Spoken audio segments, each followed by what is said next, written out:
मैंने वहां पर जो देखा कि अगर कोई व्यक्ति किसी लड़की के प्रति ऐसा कोई बैड नेगेटिव अटेम्प्ट करता है तो उसकी सजा इतनी भयानक है, उसके नाखूनों को नोच लिया जाता है।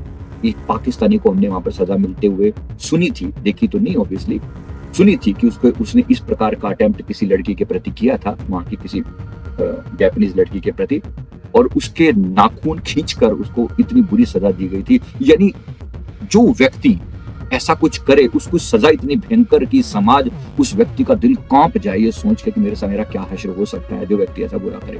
पर यहाँ दुखद ये है कि अगर घर से ही ऐसा हो, अपने ही रिश्तेदार, अपने ही नजदीकी जिन पर एक बच्ची भरोसा करती है, अगर वो ऐसा करे तो क्या करे। हमने पीछे अपने अलग अलग स्कूलों में गुड टच बैड टच का प्रोग्राम भी हमारी टीम चला रही है अभी भी। पर दुखद इस बात का कि ऐसा होता कैसे है। नमस्कार, सेल्फ अवेकनिंग मिशन से संजीव मलिक। दोस्तों, आज का जो हमारा कर्मा सीरीज का ये टॉपिक है, ये बहुत सीरियस है और बहुत ही ऐसे सेंसिटिव मुद्दे पर बेस्ड है जो शायद बहुत लोगों को तकलीफ देने वाला हो। जैसे हम अपने समाज में ये जो देखते हैं, इस प्रकार की कुप्रथाएं जहां पर छोटी बच्चियों को यौन शोषण का शिकार होना पड़ता है, मैं इस पर ही बेस ये आज बात कर रहा हूँ। एक हमारी क्लाइंट ने हमें आकर बताया कि उसके साथ बचपन से ही ऐसा होता रहा है, यहाँ तक कि घर से भी उसका यौन शोषण हुआ है। बड़ा दुखद है ये बात, बड़ी पीड़ा के साथ कह रहा हूँ मैं, बहुत दुख के साथ कह रहा हूँ, क्योंकि ये बात सामान्य नहीं है और भगवान ना करे ऐसा कभी किसी के साथ हो। लेकिन क्योंकि ये मुद्दा इतना जीवंत है तो मैं हाथ जोड़कर, सर झुकाकर ये प्रार्थना करता हूं कि हे प्रभु, लोगों को सद्बुद्धि देना, ऐसी मूढ़मति का शिकार लोग ना हो और कहीं ना कहीं उनकी आत्मा का कल्याण हो। मैं सबके लिए ऐसी प्रार्थना करने के साथ ही मैं आगे बढ़ता हूं। तो इन्होंने कहा कि बचपन से कोई ऐसा व्यक्ति, मतलब जो लोग भी जीवन में आए जो कि मेल्स थे, उन सब ने मुझे अलग अलग तरीके से, जब मैं बहुत छोटी थी तो मुझे अलग अलग तरीके से यौन शोषण का शिकार बनाया, जो कि बहुत दुखद है, बहुत पीड़ादायक है। अब मन में सवाल पैदा होता है। देखो, सबसे पहले तो हमारे समाज की इतनी बड़ी ये त्रासदी है, ये दुखद है, ये हमारे सबके लिए, ये हम सबके समाज के, हम सबके ऊपर एक धब्बा है ये, अगर ऐसा हो रहा है हमारे यहाँ पर। तो मैंने जापान में कुछ समय रहा था, मैं 6 साल के करीब, और मैंने वहां पर जो देखा कि अगर कोई व्यक्ति किसी लड़की के प्रति ऐसा कोई बैड नेगेटिव अटेम्प्ट करता है तो उसकी सजा इतनी भयानक है, उसके नाखूनों को नोच लिया जाता है।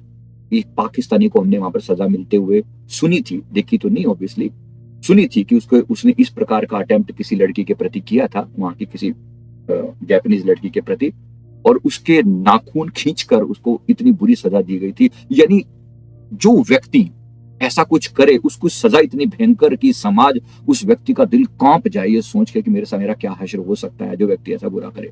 पर यहाँ दुखद ये है कि अगर घर से ही ऐसा हो, अपने ही रिश्तेदार, अपने ही नजदीकी जिन पर एक बच्ची भरोसा करती है, अगर वो ऐसा करे तो क्या करे। हमने पीछे अपने अलग अलग स्कूलों में गुड टच बैड टच का प्रोग्राम भी हमारी टीम चला रही है अभी भी। पर दुखद इस बात का है कि ऐसा होता कैसे है। हमारा समाज इतना ऐसा भद्दा हो चुका है कि अपनी ही छोटी बच्चियों तक को हम नहीं छोड़ते। ये कितनी बुरी चीज है। अब मैं इसके पीछे की बात पर जाता हूँ कि हुआ क्या था, कर्मा क्या है। देखो, दुखद है, मैं कोई पिक्चर वगैरह इसमें नहीं दिखा सकता। ऑब्वियसली क्लाइंट्स की अपनी एक रेपुटेशन होती है, हम किसी भी लेवल पर उन्हें उस तरीके से उनकी प्राइवेसी को में दखल नहीं दे सकते। तो यहाँ जो बात निकली, यहाँ इसका जो हमने पास्ट करके देखा, तो हमें जो समझ में आया कि ये इस स्त्री ने अपने आप को देखा कि एक टाइप का, जैसे एक जो टकला घर जिसे कहते हैं, मतलब वेश्यावृत्ति का अड्डा है जिसे ये चलाती है, तो शी इज द ओनर। इसने देखा अपने पास्ट में कि वो जो है, वो बनारस की ये बात है, ये बात 1832 के आसपास की है। 1832 के आसपास की उसने खुद को देखा कि बनारस का बंद तंग सी गलियां हैं, पर वहां पर वो पान चबा रही है और उस समय के हिसाब से वो सौदेबाजी कर रही है। क्लाइंट आ रहे हैं उसके पास और वो जो है वो सौदेबाजी कर रही है। इसका जो काम था विशेष रूप से नई नई लड़कियों को गांव वगैरह से मंगाकर इस धंधे में धकेलना, ये बनारस की बात है, ये काशी की बात है। लोगों ने वहां भी नहीं छोड़ी, मतलब कहने को महाकाल की नगरी है वो, लेकिन लोगों ने छोड़ा, गंदगी मचाने वालों ने वहां भी कब छोड़ा है। हमारे समाज का यही तो सबसे एक बहुत उजला पक्ष भी है और एक बहुत बहुत गिरा हुआ पक्ष भी है कि हम सब उसका हिस्सा हैं। मैं और आप उसके लिए दोषी हैं, मैं किसी और को नहीं कह रहा हूं, मैं आप और हम सब उसके लिए दोषी हैं। कहीं ना कहीं समाज की ऐसी जो व्यवस्था बनी पड़ी है। अब ये जो उसने देखा कि मैं वो एक जो है वो एक तरीके से वो कोठा चलाती है, कोठी की मालकिन है वो, और सबसे जो बुरा काम वो करती है वो ये है कि नई नई लड़कियों को वो इस धंधे में डालती है, बहुत छोटी बच्चियों को, 10 11 12 साल की बच्चियों को जो है वो वहां से धंधा शुरू करवा देती है। तो उस रात उसने एक चीज जो देखी, वो उस अपने ध्यान में उसने जब हमने उसको पास्ट लाइफ रिग्रेशन करवाया, तो वो इतना रोई, इतनी चीख चीख कर रोई कि उसके मतलब हम सब भी जो ना कांप गए थे, हम संभाल नहीं पा रहे थे उसके मन की व्यवस्था को देखकर।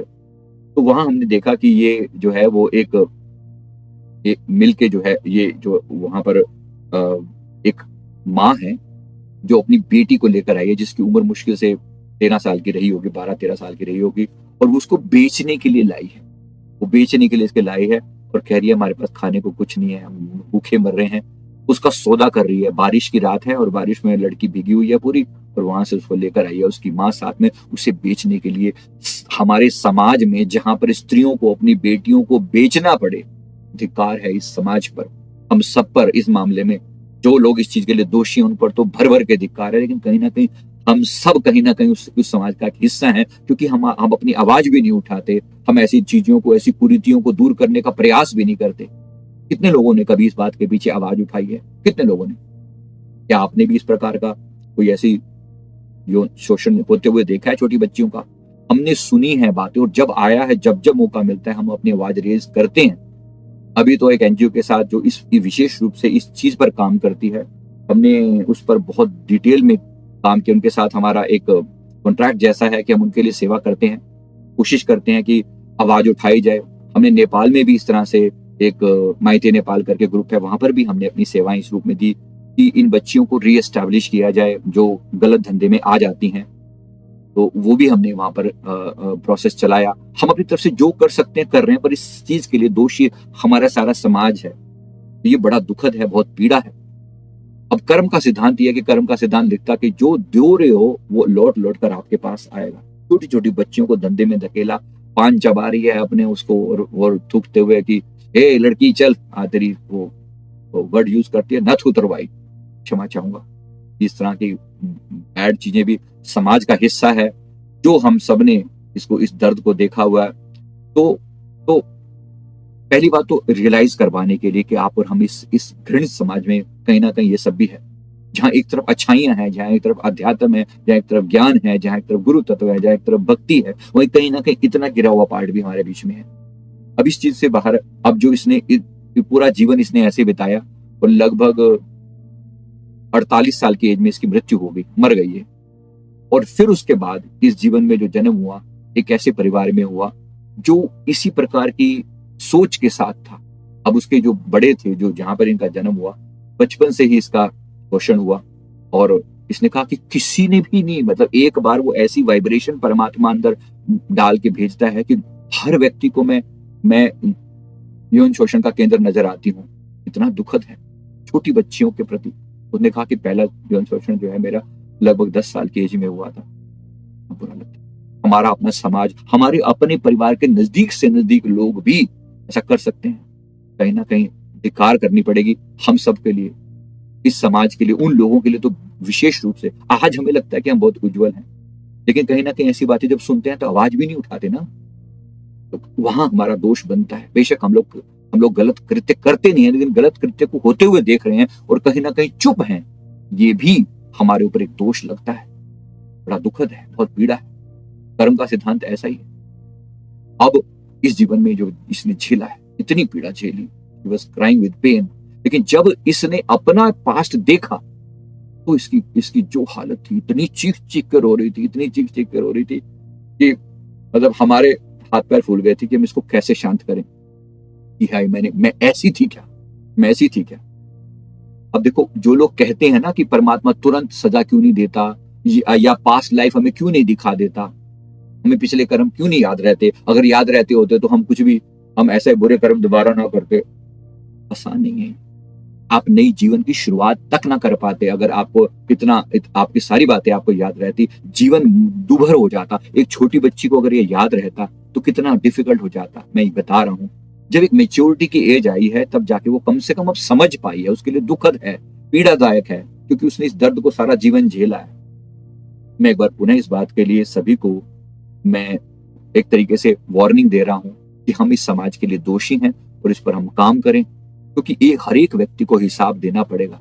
जो व्यक्ति भी ऐसे कर्म करके जाता है, मैं याद दिला दूं, इन सबको कुंभी नरकों में दर्द झेलने पड़ते हैं। इन्हीं के लिए तो कुंभी नरकों का प्रावधान है। परमात्मा कोई हमारा दुश्मन नहीं है, ऐसे ही प्रावधान रखा जाता है इन सब के लिए, पता तो हो। तो यहाँ मैंने एक वीडियो में बहुत विस्तार से डिस्क्राइब किया था कि नरक कैसे होते हैं और उसमें किस तरह की सजाएं होती हैं। जो व्यक्ति ऐसा करता है उसके साथ क्या होता है। तो यहाँ पर यम यम मापी स्मरण भावन तज्जन्ते कलेवरम, जो व्यक्ति जिस प्रकार से भी जिस चीज को याद करते हुए शरीर छोड़ता है, सोचो इस व्यक्ति इस स्त्री ने जब शरीर छोड़ा होगा तो उसके मन में क्या चल रहा होगा, क्या चल रहा होगा। ऑब्वियसली कैसे और पैसा आ जाता, हाय जीवन थोड़ा था और मजे ले लिए होते, और जो लोगों को और लोगों लड़कियों से वो करवा लिया होता, धंधा करवा लिया होता। किसी की मासूम बेटी अगर आपके लिए केवल एक धंधा पैसा कमाने का साधन है तो परमात्मा देख तो रहा है ना, हिसाब किताब तो सबका है। और अब सोचो कि और नरक किस लिए होते हैं, और नरकों का प्रावधान क्या होता है, सिर्फ आपको याद दिलाने के लिए। और नरकों का प्रावधान कैसा होता है, बस यही बात याद दिलाने के लिए, मतलब इसके ये बता रहा हूं, नरक होते हैं, भयानक होते हैं। आप खुद बताइए, कोई व्यक्ति अगर ऐसा होगा तो क्या परमात्मा छोड़ देगा, बख्श देगा? 36 तरह के मुख्य नरकों का वर्णन किया गया है अग्नि पुराण में, और भी बताया गया अलग टाइप के नरक, जो हेल टाइप के, जिसमें डाल के उस आग में जलाया जाता है ना। सोच के देखो, महावीची नरक ऐसा नरक है, गाय की हत्या करने वाला। कुंभी पाक नरक, भूमि हड़पते हैं, ब्राह्मण की हत्या करते हैं। रौरव नरक, झूठी गवाही देते हैं, रौरव नरक। मंजूष नरक, वो इस तरह का नरक।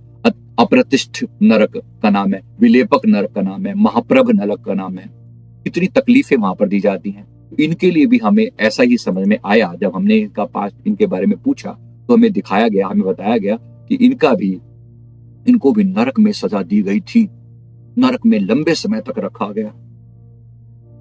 तो वो उस नरक में सजा देने के बाद भी, क्योंकि सोल को नया लेसन लेके, नई लर्निंग लेके जब वो सजा दी जाती है तो सूक्ष्म शरीर को प्रताड़ित किया जाता है, पीटा जाता है, समझाया जाता है कि तुमने ये गलती करी है, अब तुम ये गलती दोबारा मत करना। आगे से तुम्हारे अंदर के जो संस्कार हैं उन संस्कारों को काटने का प्रयास किया जाता है, और फिर उसे उस नए रूप के साथ इस धरती पर भेजा जाता है। उसके बाद भी सजा भुगतनी पड़ती है। तो वहां पे भी सजा है, यहाँ पर भी सजा है, केवल यहीं से यहीं पे ट्रांसफर नहीं हो जाता। नरक क्यों है? क्योंकि ऐसा व्यक्ति अगर समाज का हिस्सा बनेगा तो वो आते ही वैसी ही गंदगी दोबारा फैलाएगा। ये तो अब जो कल दूसरों को विक्टिम बना रही थी, आज खुद विक्टिम बनी है। दुखद है। हमारे समाज में ऐसी दिक्कत है, तभी तो ऐसा हो पाया ना। तो हमें इनको बताया गया, जयंती नाम का एक नरक है, शालमली नाम का एक नरक है, शालमली। इनको बोला गया कि शालमली नरक में इनको डाला गया था, ऐसा करके उसमें बताया गया। और उसके साथ जो तकलीफ उनको झेलनी पड़ी, तो इन्होंने तो इस प्रकार से उनको लंबे समय तक वहां रखकर फिर उन्हें यहाँ पर जन्म दिया गया। और यहाँ जन्म लेने के बाद भी इनको बचपन से वो देखना पड़ा। इस जीवन में इनके जीवन का पर्पस, इनका लाइफ गोल, इनकी जो लर्निंग है वो ये है। सबसे पहले तो इन चीजों के लिए वो माफी मांगना शुरू करें, खुद को इस चीज पर देखें कि जो उन्होंने गलती करी है उसके लिए माफी मांगे, क्योंकि परमात्मा यहाँ से शुरू करता है। पहले तो अपनी गलती के लिए क्षमादान मांगो, उसके बाद तुम्हारी आगे सुनी जाएगी। तो मन वचन कर्म से जो गलती करी है पहले उसके लिए क्षमा मांगो। तो ये माफी प्रार्थना कि हे प्रभु, मुझसे बहुत गलतियां हुई हैं, जाने में भी हुई हैं, अनजाने में भी हुई हैं। मैं अपनी हर गलती के लिए हृदय पूर्वक क्षमादान मांगती हूँ। हम भी माफी मांगते हैं। क्यों? कहीं ना कहीं समाज के लिए आप और मैं भी दोषी हैं, आप और हम भी दोषी हैं। तो लिखिए, आप भी लिखिए कि हम भी इस समाज के लिए दोषी हैं, तो हम इसके लिए क्षमादान मांगते हैं। हे प्रभु, हमें माफ कर। ये भी एक बात है जो बहुत जरूरी है। दूसरी बात ये भी समझनी जरूरी है, अब आगे के लिए क्या, मतलब ये जो माफी प्रार्थना है यहाँ तो एक पार्ट, अब इनका जो जीवन का लक्ष्य है वो इसी बात से जोड़ दिया गया। इनका जीवन का लक्ष्य भी इसी बात से जोड़ दिया गया कि जो जो तुमने गलतियां करी हैं उसे सुधारो, है ना, उसे सुधारो। और अब जो गलती करी उसे सुधारो। सुधारो का मतलब है अब इसको कहा गया कि तुम्हें एक ऐसी एनजीओ खोलनी चाहिए या किसी एनजीओ के साथ जुड़कर काम करना चाहिए जो एक्चुअली गर्ल्स को रेस्क्यू करे। जैसे मैंने आपको बताया एग्जाम्पल से, यहाँ पर भी बहुत सारी ऐसी संस्थाएं हैं जो अभी काम कर रही हैं, हम लोग जुड़े भी हुए हैं। नेपाल में भी हमने बताया कि हमने वहां पर भी काम किया, तो वहां पर भी इस प्रकार से, मतलब अगर आप ऐसा कर रहे हैं तो आप उस गलती को सुधार रहे हैं, परमात्मा आपको चांस दे रहा है। कोई व्यक्ति अगर ऐसी जगह पर, इसीलिए कहीं ना कहीं कहा जाता है एनजीओ की में साथ जुड़ के सेवा करने का मतलब क्या है। इसलिए तो मैं बोलता हूँ जिन लोगों ने अपने बुजुर्गों का अपमान किया है कभी ना किसी जीवन में, उनके पास आशीर्वाद नहीं मिला हुआ, वो लोग भटकते बहुत हैं, ऐसे लोगों को वृद्धाश्रम में सेवा करनी चाहिए। मैं आपको सारे रास्ते बता रहा हूँ ना। और जो जैसे अब ये जो है जिसके जीवन में यौन शोषण जैसी चीजें हुई हैं, वो इस तरह से सेवा करे। जिसके जीवन में पशु पक्षियों से रिलेटेड उन्होंने गलतियां की हैं, वो पशु पक्षियों की सेवा करें। हम लोग ये सारी तरह की सेवाएं करते हैं। अगर आप भी हमारे साथ मिलकर वॉलेंटियर बनना चाहते हैं तो नीचे दिया गया फॉर्म भर सकते हैं, हम आपको उसमें इंक्लूड करने का प्रयास करेंगे और आप भी कहीं ना कहीं साथ मिलकर सेवा कर पाएंगे। क्योंकि हमारे पास अप्रोच है, अलग अलग स्थान है, लोग हैं, अलग अलग स्थानों पर हमारे वॉलेंटियर्स हैं, तो आप मिलकर साथ हमारी सेवा कर सकते हैं। मैं उम्मीद करता हूँ, इसीलिए तो धन का प्रावधान भी रखा जाता है। अगर आप नहीं कर सकते तो भी ऐसी किसी संस्था को दान दो। तभी तो बोला जाता है कि भाई करो, कम से कम किसी ना किसी तरीके से तुम्हारा कल्याण होना चाहिए। उस गलती को सुधारना बहुत जरूरी है। गलती तो भयंकर थी, अब उस जीवन में जो भी स्थितियां रही होंगी, क्या उसकी कॉन्शियसनेस ने रोका नहीं होगा? क्या उसकी आत्मा ने कभी उसको प्रताड़ित नहीं किया होगा कि तुम गलत कर रहे हो? बट नहीं, एक बार उस धंधे में गए तो फिर उसके बाद जाति चले गए। अभी जो ये चकला घर चलता है, जो इस प्रकार से वेश्यावृत्ति के अड्डे चलते हैं, ये कौन चलाता है और इसके लिए दोषी कौन है? जाते कौन है यहाँ पर? लोग जाते कौन है? ये लोग, बहुत से लोग हमारे समाज के बीच में है, हमको अलग है क्या उनसे? हम सबकी बात कर रहे हैं यहाँ पर। हमारे समाज के बीच में बैठे हुए लोग हैं जो अपने आप को बड़ा, जो अपने आप को बड़ा उज्जवल कहते हैं, बड़ा बड़ा बड़ा अच्छी पोजीशन में अपने आप को कहते हैं, उन सबके क्या मन नहीं डगमगा जाते हैं ऐसी चीजों के प्रति? To be very careful. इसलिए मैं प्रार्थना करता हूँ प्रभु सबको ताकत दें, हिम्मत दें और इस कर्म से बाहर आने के। तो कर्म गलत कौन करवाता है? जो लोग सवाल करते हैं कर्म गलत कौन कराते हैं, अपनी वासनाएं करवाती हैं, अपनी डिजायर्स करवाती हैं, अपने लालच करवाती है। वरना सामान्य जिंदगी जीने में कोई दिक्कत है क्या? सामान्य जिंदगी तो जी जा सकती थी। इसलिए माफी मांगो। इसलिए मैं अपने गुरु महाराज जी का कोटि कोटि शुक्राना अदा करता हूँ कि प्रभु आपने संभाला है, आपने हमें सद्बुद्धि दी है, वरना पता नहीं कहाँ बह जाते, कौन सी मूर्खताएं कर करके हार जाते और कुछ का कुछ तमाशा करे बैठे होते। ऐसी बेवकूफियां दोबारा नहीं करना। अब जो हुआ हुआ, आगे से सद्बुद्धि आए, अकल आए और फिर हमारी आत्मा का कल्याण हो सके। सच के मार्ग पर चलें, हर रोज मेडिटेशन करें, परमात्मा का नाम जाप करें तो ये आत्मा का सुधार हो सके। सबसे जो उत्तम चीज है वो परमात्मा का नाम, की प्रभु के नाम से जो कल्याण हो सकता है, जब ही नाम हृदय धरा भया पाप का नाश। जैसी जिंदगी आग की पड़े पुराने घास, जहां तक हो सके कोशिश करें कि 1 घंटा जाप अवश्य करें। जो भी आप करते हैं, मैंने कह रहा हूं ये वाला जपना कि वो वाला मत जपना, ऐसा नहीं है। जहां आपकी श्रद्धा हो वही जपना। भाव ये डालना कि मेरे पुराने किए हुए जो कर्म है, संस्कार है, वो नष्ट हो जाए और मेरी आत्मा शुद्ध पवित्र हो जाए। यही इस नाम की महिमा है, परमात्मा के नाम की महिमा है। जिंदगी आग की पड़ी पुरानी घास, आग जो है वो जलाकर भस्म कर देती है, बस ऐसी वो आग जो है हमारे आसपास की उस गंदगी को जलाकर भस्म कर दे, संस्कारों को जलाकर भस्म कर दे, तो हम समझे कि हमारी आत्मा का कल्याण हो। मैं उम्मीद करता हूँ जरूर इस वीडियो ने आपको लर्निंग दी होगी, समझ दी होगी। इसी प्रकार अपनी समझ को बढ़ा के अपनी आत्मा का कल्याण करें। थैंक यू वेरी मच, बहुत बहुत शुक्रिया। गुरुदेव की कृपा हम सब पर बनी रहे। Thank you, thank you. Video को जरूर लाइक कर दें, चैनल को जरूर सब्सक्राइब कर लें।